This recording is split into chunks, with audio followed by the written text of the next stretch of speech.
Alright guys, this is an update of my practice account with Questrade, my virtual trading. And if you go under position, here you can see all of my trades that I have open right now. So I have American Airlines, which I bought on June 1st or June 5th.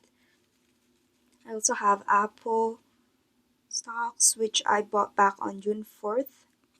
An Apple call option contract, and Apple has been going up lately, so that's why, as you can see right here, our P&L, or our open P&L, means profit and loss.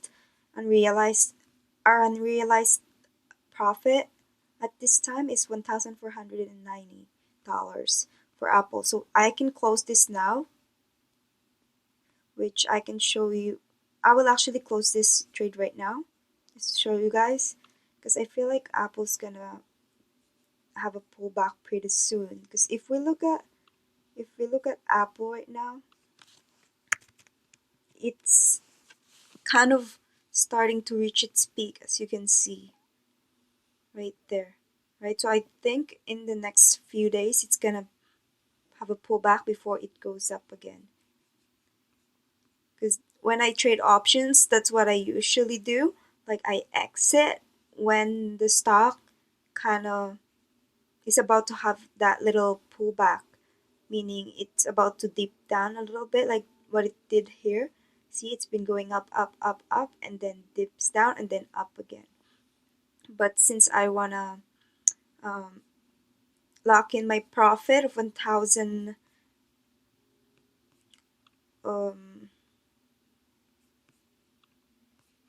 since I wanna lock in my profit, I'm just gonna close it now. So I'm gonna go market and then sell. So sell to close, send order. And it just got filled. So now we've locked in that profit of $1,450, as you can see. All right. So Boeing. I'm also gonna close Boeing now.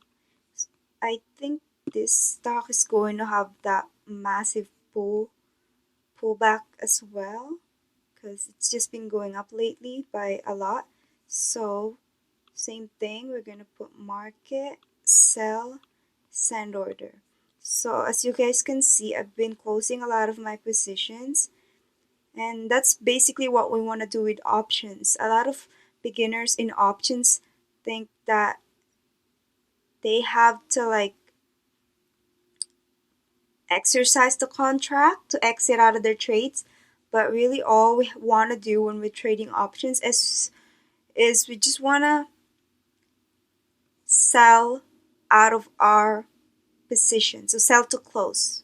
Okay, we're not exercising, we're not doing anything like that. All we're doing is flipping our premiums. So in this case, let's say for Boeing, I don't exactly remember how much we paid to buy this contract, but it was I think it was around 8,000.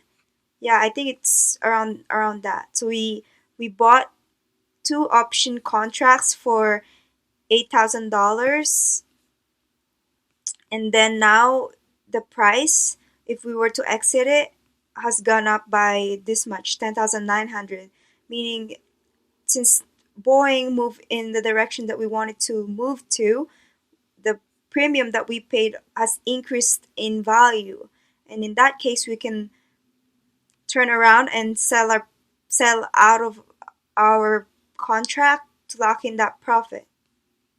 Yeah, we just got the market just closed. I was gonna buy some more option contracts, but I kind of ran out of time there. But anyways, now we've closed Apple and Boeing today and locked in this profit. Now we just got American Airlines, Delta Airlines, and Microsoft. We've also got this one here, Procter and Gamble. If we check, this one expires on June 12th, which is coming up. If we go ahead and check, we're Procter & Gamble is. It's at 119 right now, and if we go back, yeah, it's almost there. It's reaching our sold strike price, which is 120. So comes June 12th, we want Procter & Gamble to be at or above our sold strike price, which in this case is 120. So that is more likely to happen. In that case, if that's what ends up happening, we're gonna lock in our this is a trying to figure out if this is a bull call or a bull put. How do we know if it's a bull call or a bull put? Well, it says right there it's call, right? We bought the 119 strike price and sold the 120. Yeah, this is a debit spread strategy, and that's indicated by the fact that this thing here says call. If this says put and we're buying the lower strike price and selling the higher strike price, then that would be a bull put or a credit spread. In this case, it says call, so this is a bull call or debit.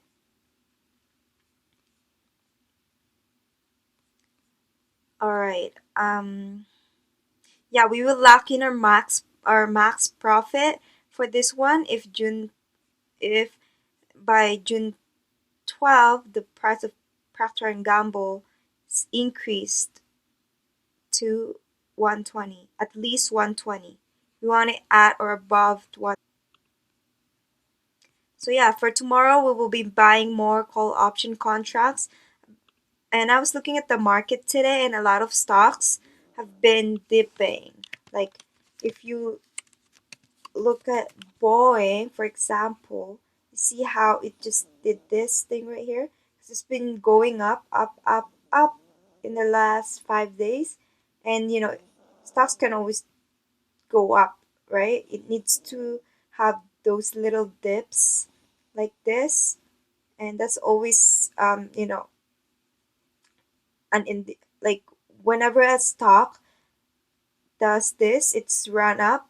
That's usually when I would want to exit my call option position, right? That's part of my um, exit strategy. Is when I see the stock runs up, and then I know that it's due for a pullback, so I'm gonna exit like around here. Like I would have exited right here. Okay, I'm just gonna clear this one. I would have exited here or here. Okay, because I wouldn't chase it all the way up and then lose that profit from this pullback, right? So I would exit and then just buy back in once I see a bounce off from this dip right here.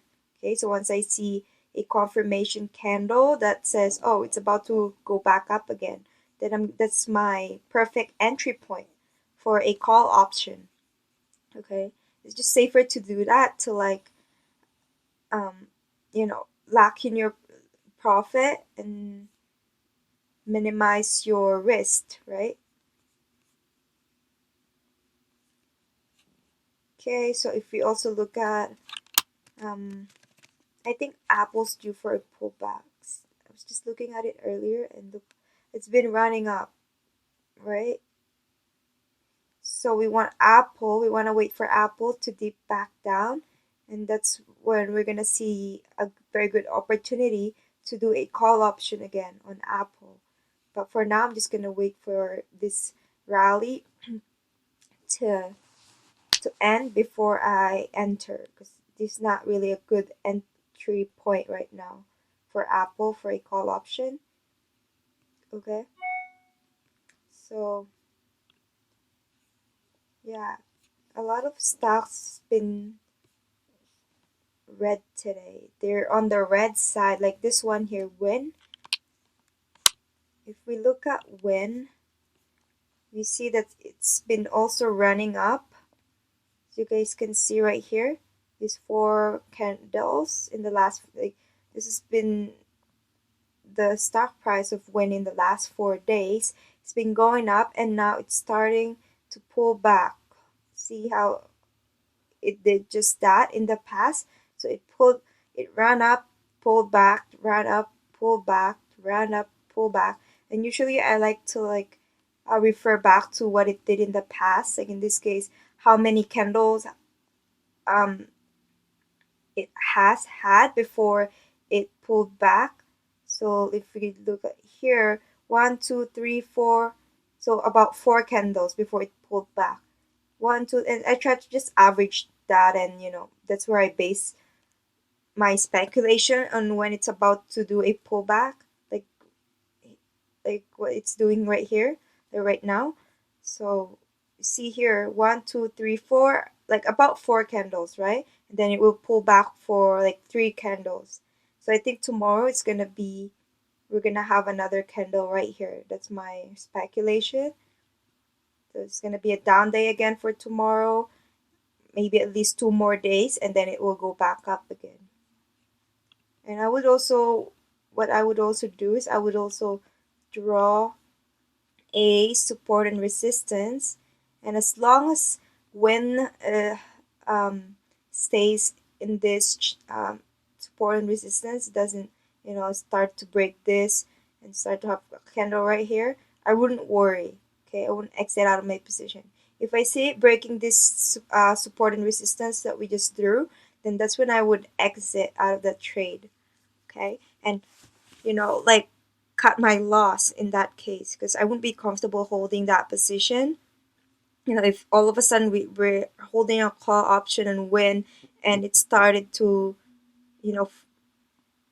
go down this way, it started to form a pattern that breaks this this support right here that we drew, then I would just exit, okay, and cut my loss. So when exiting a trade, the strategy I follow is usually when there's a 50% loss and when there's a break of support and resistance. That's when I would usually exit out of my trade. Okay? That's how I manage my risk. So tomorrow we will have to see what the market's like, and we'll trade accordingly based on the market. Okay, so that's about it for now. So yeah, we still got 74 days left, and I'll try to place a lot of trades tomorrow. I'm gonna be placing maybe 10 more because I don't really have that many positions, right? And I want to show you guys. I want to take advantage of this platform here and the fact that we still got 74 days left to use this account to show you guys how I can grow this account, how much I can grow this account by, and just to show you guys how I open and close my positions, which is the goal, our goal in this channel, teach you guys how to do all that. Okay, so again, don't be confused of what you need to do when you're buying options. All you need to do is sell out of your position by doing what we just did right here for Apple and Boeing. You just click buy and sell, and then sell to close your position. That's it. No, we're not exercising our trade or anything like that. We're not doing that, okay? I think a lot of beginners in options are getting confused because when they first learn about options and they learn the definitions of options, which gives the owner the right to exercise and buy and get someone to buy a stocks, like 100 shares of stock, then they kind of think that in order to exit out of their call or put option contracts, that they have to always exercise that right. And that's where a lot of this confusion comes into play. Okay, what you wanted to do is just exit out of your option contract by selling your premium, or if let's say you paid $1 to enter a trade now, and the price of the stock has gone up, so you can now go back to the market and sell your call option contract now for $2. So the difference is how much your profit is going to be, which in this case is $100. So you make like, you just doubled your money. You make 100% return on your money. 120. All right. Yeah. So that's I still got 74 days left to trade this account, and tomorrow I will be opening up some more call option positions, and I will be showing you guys that. But if you have any other questions, just please leave them in the comment section down below, and I will try my best to answer them for you. And if you have any suggestions on anything at all that you want to learn about options, just also let me know in the comment section down below.